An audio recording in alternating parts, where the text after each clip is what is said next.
Welcome back to In the Kitchen with Delightful Donna. Today we're making apple turnovers.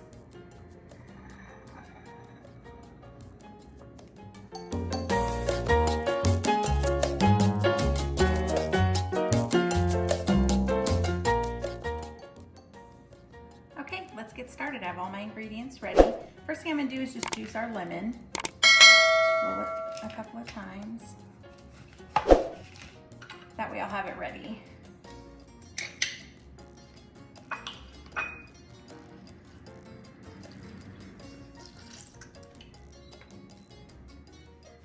All right, lemon is juiced. We'll set that aside for now. And we're gonna peel our apples. I use 3 to 4 apples, it just depends. Probably don't necessarily need that much for this recipe, but somebody in my household likes to eat the filling, especially when it's warm, but we won't mention names. He's possibly holding the camera. So we'll peel these up and then dice them up and get them in the pan. Last one. And if you don't get all of the peel off, that's okay. It's not gonna hurt anything. I actually personally like it with the peel on, but other people in my household don't care for that texture, so I take the majority of it off. I didn't mention this before. I am using a Cosmic Crisp apple. You can use any type of apple you want. Some people prefer a more tart apple and use a Granny Smith, and that's okay too, or a Rome apple, and that's perfectly fine. Whatever apple you prefer for your household is what you should use. I like to use this apple because I don't have to add very much sugar because they're pretty sweet. So now we're just gonna start adding in our ingredients. We need 2 tablespoons of lemon juice. So this was our freshly squeezed juice that we did in the beginning. And a little extra, never hurt anybody. And then we're gonna do a teaspoon. I'm using apple pie spice, and this is something that you can find in the spice aisle at your grocery store. Pumpkin pie spice is very similar. You can use that as well. If you don't have that, you could just use like cinnamon, clove, or allspice, something like that. You want the warm fall spices in this. Set that egg aside. I'm gonna do a tablespoon of butter. Alrighty. All right, and then we're gonna do 1/2 cup of sugar. So like I said, not very much sugar. If you consider 4 apples, this is an 8-quart pan. It's about 3/4 of the way up, so 1/2 cup of sugar is not much. If you don't want to put sugar, don't put it. It's not going to caramelize as well, obviously. Or you could use Splenda or something like that as well. Agave syrup would work nice in this as well, or maple syrup. And let's take her to the stove. Okay, I'm going to put it on a medium-high heat. I want it to heat up pretty quickly. I'm going to do a 1/2 teaspoon of salt because salt enhances any sort of baked good. And then we're gonna do 2 tablespoons of cornstarch. We may have to add a little more of this as we get cooking. You'll see when it starts to come together, you can see if it's gonna be a little bit loose or if it gets kind of sticky. That's what we want, is the sticky. If it's too loose, then we'll just add a little more cornstarch. All right, we'll just stir it all up together. And I know you're probably thinking, that's kind of dry. There's nothing in the pan. You're right. We started off dry because these apples are going to release a lot of moisture. So we don't want it to be too thin when we're done. Like I said, we want that caramelized effect when we're done to make this filling. So you'll see as it starts to cook down how the apples start releasing their moisture and then make it almost like a jammy type of consistency. All right, if you look down inside the pan as I pull this away, you can see liquid already starting to release from the apples. It's a good sign. That's what we want. And now you really are seeing that juice come out. Essentially what it's doing is making like a caramel. And we're just gonna cook these for probably 6 or 7 minutes. We wanna get these apples nice and soft.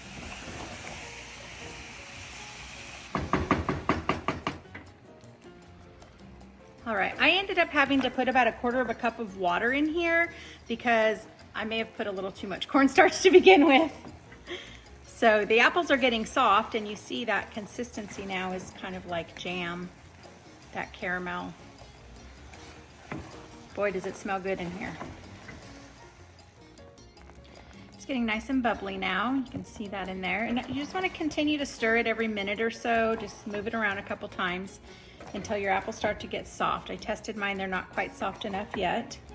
They're getting there. You can kind of see the opaqueness, I guess, kind of changing a little bit on the apples. You can see they're not completely white.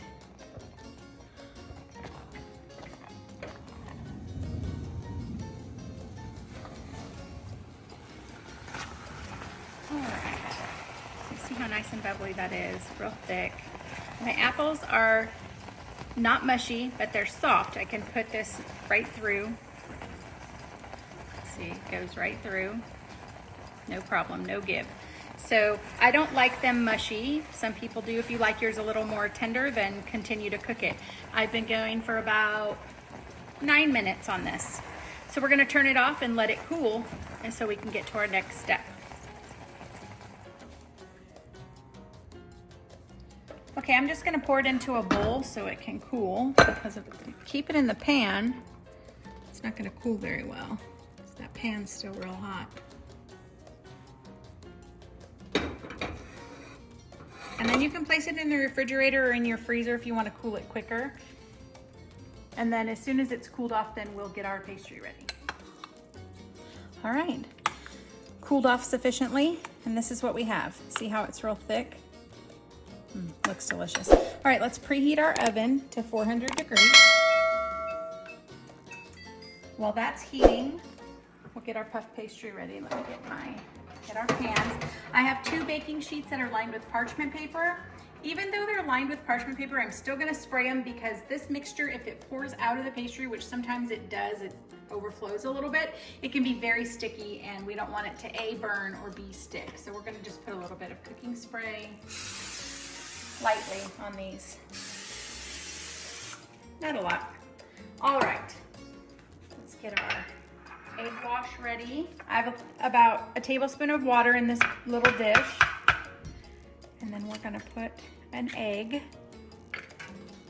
And we're going to just scramble it up a little. And we're just making an egg wash. And this is to put on top of the pastry. Probably would have worked better if I used a fork, but that's okay. All right, and we'll put that to the side. Clean up my mess. I did make a mess. All right, this is the pastry that I'm using. There are other brands out there. This one is frozen, so I can keep it on hand in the freezer, and when I want to make something like this, I can just pull it out and defrost it in the refrigerator. They do make a refrigerated one as well. I've only seen like a store brand of that one, but it is also delicious. But this is what I use. And if you're ambitious and want to make your own puff pastry, more power to you. That is not my speed. I can make a lot of things. Puff pastry is not one of them. All right, sorry for the noise. We'll open this up, and there are 2 sheets in here. Let's see, we'll separate them. We'll work with one at a time. And you're just gonna unfold it. Take out these little separator sheets. You wanna make sure that you keep this cold. And the butter that's in the dough, if it starts to get warm, then the dough gets real loose and it won't crisp up as nice. So now I'm gonna cut this into 4. I'm just eyeballing. This doesn't need to be perfect. But I want 4 squares essentially is what I'm looking for. And if they're not exactly the same size, it's okay, not the end of the world. And then we're going to put them onto our tray, and I'm gonna do them one at a time. I'm gonna bring all of my items over here close. I also have a little dish of granulated sugar. I use organic sugar, and it's more crystallized than a regular sugar. I like that, but you use whatever you want. And then we're going to take a spoon of this filling, You don't want too much, and I know it's not gonna look like it's a lot when I put it in here, but trust me, if you put too much, it will overfill. It's about 1.5 spoons is what we wanna go with. We put it in the center, and then we're gonna take one corner, and we're gonna fold it over like that to make a triangle. And I just press the sides down a little bit, and then we're gonna come in with this fork. We're going to put our egg wash really quickly. We're gonna egg wash it. I dripped on the tray, that's okay. And the egg wash helps when you do the fork so that you kind of slide it off, and this is gonna crimp the edges is what we're doing. And that egg wash helps the fork slide off easier. Otherwise it sticks to the dough. And then we're gonna move on to the next one. And you can get 4 on this tray. It gets a little tricky, but you can do it. Okay. Oopsie. And then we're just gonna continue this. Then we'll take out the other sheet that we have. So we're gonna make 8 total. We'll put 4 on each sheet.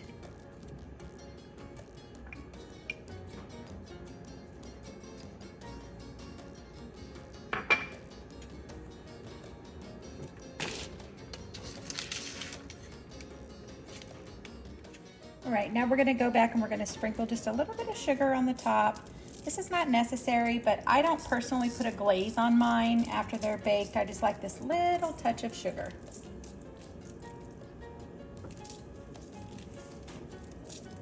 It's not much, but it adds a little something. And now we'll switch trays and do tray 2. All right, and next one. And this dough is really versatile. You can make a lot of different things. If you don't like turnovers or an individual presentation like this, I should say, individual dessert, or say you're having company and maybe want it to go a little bit further, you can take the dough and cut slits in the sides, keep it whole and cut slits on each side, and then put the filling in the middle and then braid it overlap it, and it's kind of braids together. That's really nice too. It'll make like a strudel type of deal. You could, there are other fillings that you could do for these as well. I've done cherry when it's cherry season. I've done fresh cherries. Oh my goodness, is it good with cherries. And I've done peaches. Apple seems to be a favorite in my household, and because it's apple season, that makes it nice as well. But you could do this really with pretty much any fruit filling. Making the pie filling, if you wanted to use store-bought pie filling, you absolutely could, but making it from scratch, just like I tell you guys with everything that I make, then you know what's in it. I'm not a super big fan of store-bought items. I like to make most things from scratch if I can, and that's just, it's just a preference, like I said, but people are busy and you have work and kids and sports and all those things, and you don't have the time or honestly the patience or to do it, then that's okay too. There's nothing wrong with store-bought if that's what you prefer, or that's what you can fit into your schedule. All right, last one.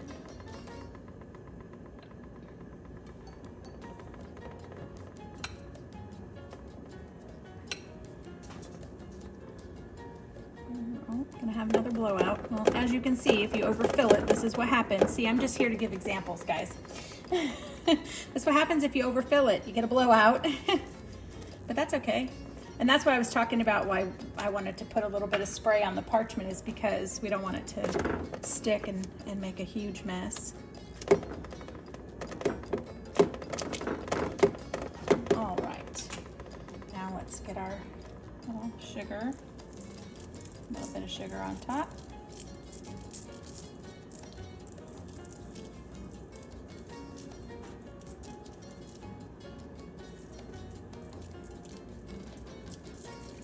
All right.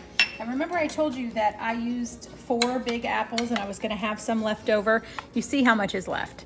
And that's because, like I said, somebody in my house loves this. But this can be used for a lot of things. You could put this over ice cream. You could eat it just like this, which is probably what my husband will do.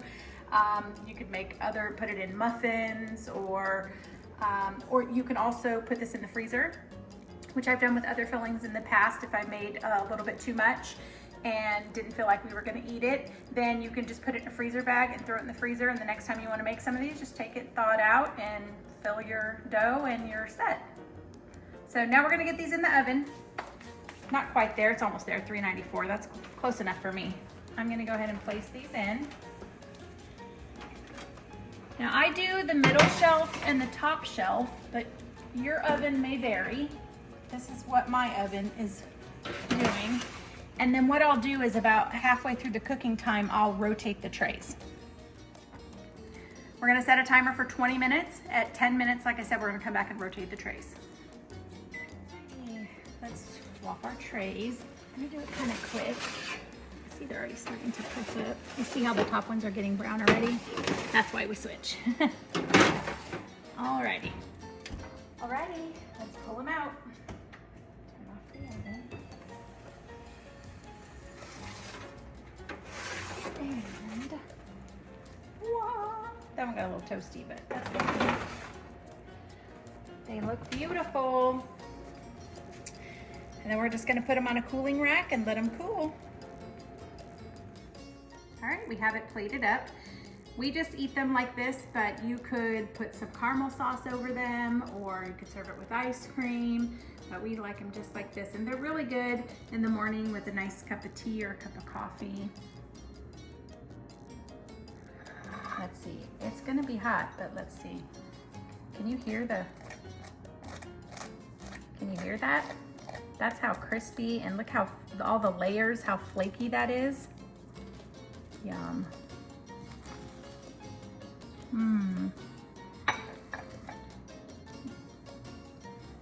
That pastry is so good. I know I didn't make the pastry, but it's crisp and tender and flaky. Absolutely delicious. It's not overly sweet because remember, we didn't use a lot of sugar in the apple mixture. We put a little sprinkling of sugar on the top when we baked them, but it's not overly sweet at all. They're delicious. I hope you try this at home with your family. And let me know in the comments if there's anything else that you'd like to see dessert-wise or otherwise, or any other types of fillings that you'd like to see in a pastry like this. Don't forget to follow all of our social media, like and share this video, and subscribe to our channel so you hit the notification bell so you can be notified of our next video that comes out. Thanks for watching. Bye.